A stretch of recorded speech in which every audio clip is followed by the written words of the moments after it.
Hello and welcome to the Book Doctor's YouTube channel.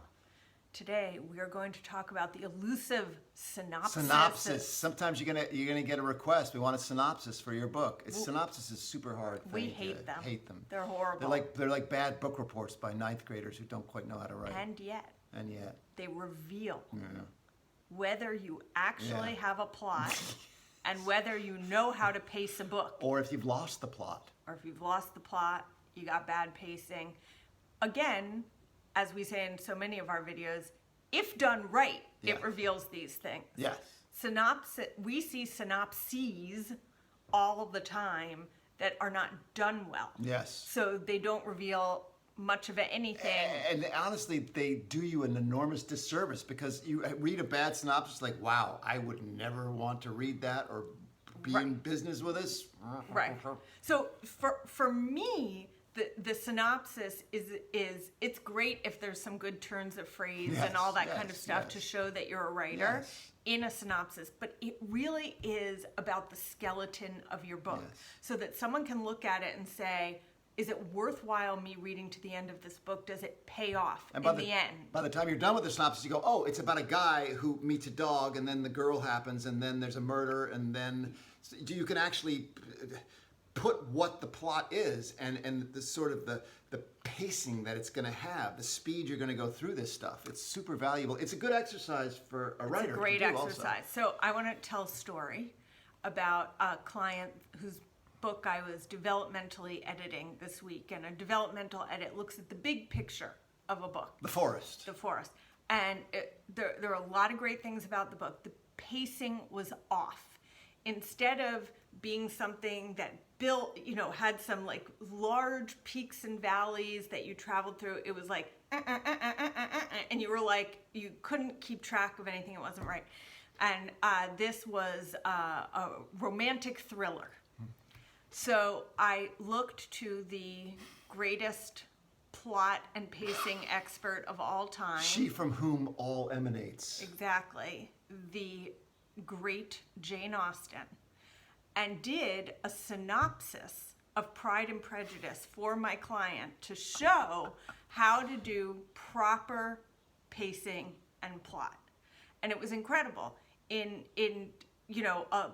a juicy paragraph, even though most synopses tend to be about 2 to 5 pages. A couple pages, yeah. With Pride and Prejudice, honestly, in a juicy paragraph, you can get exactly why the book is so great and show her genius in how she does that. So she has, just to give you a quick example, so we have an incident at the beginning of the book where Elizabeth, the main character, meets Darcy, the main love interest, and has a minor annoying run-in with him. She's repelled from him. She's repelled from him. Not in a horrible way. But doesn't really like the guy. Then... And he doesn't like her also. And he doesn't like her. Then she meets another guy who not only confirms her instinct about Darcy, but says he's actually a really evil, bad man. He ruined my life. He ruined my life. So then she's like, oh my gosh. I hate him now. Horrible. I hate him. Absolutely horrible. And she starts telling everybody what a bad dude he is. So we get a little build and then a really big build, right? Then she has to go spend time with Darcy for like 3 days. I think it's 3 days. And there she gets to see kind of the fuller character. And he is annoying, but he's also not annoying. Now at this point, Darcy falls in love with Elizabeth unbeknownst to her. So we have a total switcheroo with one character and a little bit of a softening with the other character. You see it goes up and then up. Right. And then, right.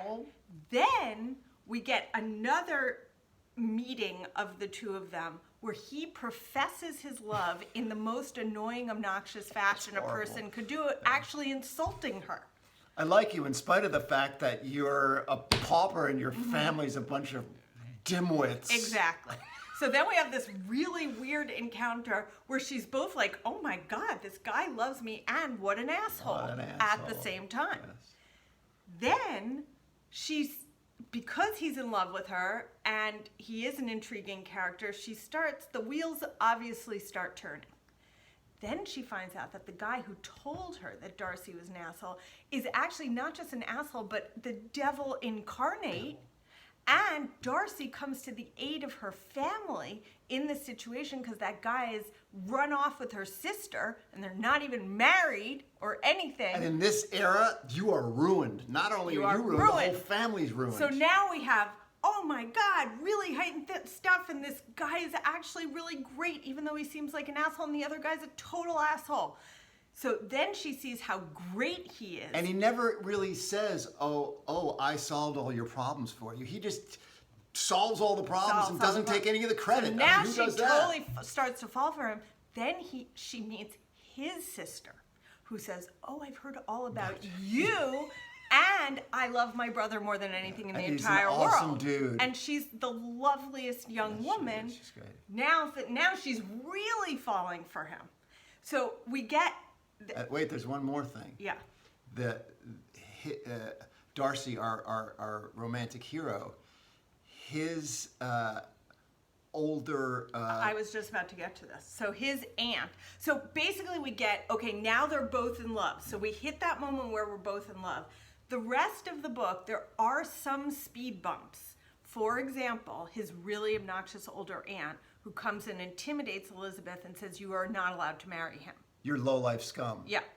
But other than that, the rest of the book is the resolution of their relationship together.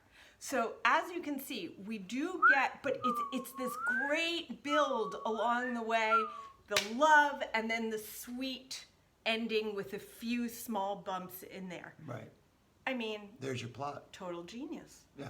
Total genius. And in a synopsis, you should be able to put that in a page or two, where the ups are and where the downs are. I would say 2 to 5. 2 to 5. Yeah, well, whatever. Yes, but you should be able to track the character development, how these people change. And we so many times in synopses, people are very vague in general. But you want to have action. This event happens. Yeah. Then that event happens. Then he steals away the sister and brings ruin to the family. And the more concrete you can be with the action that happens in your story, the better it is going to be to read. And the more when we read this, we go, oh, this person knows how to make action and how to make characters and watch them change. So in this book, the twists and turns, they're unexpected, and yet they're satisfying, and they all make sense. You go, oh, I see, because he did that here, now she's doing this here. So it is a build. It's not just random events that are cool and happen, pieces of action. They're all motivated by something that, as in Hollywood they say, laying pipe.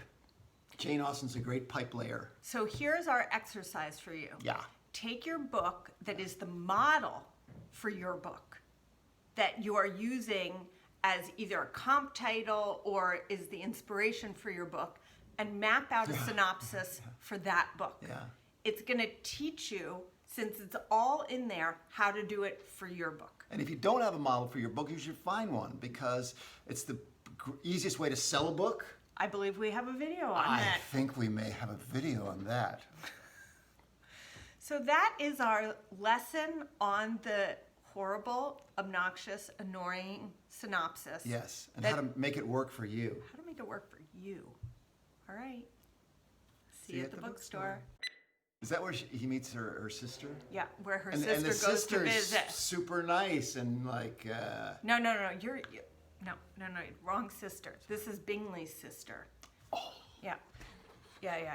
So who's horrible, in contrast to Darcy, who's actually very intelligent and kind of mysterious and interesting in his own way.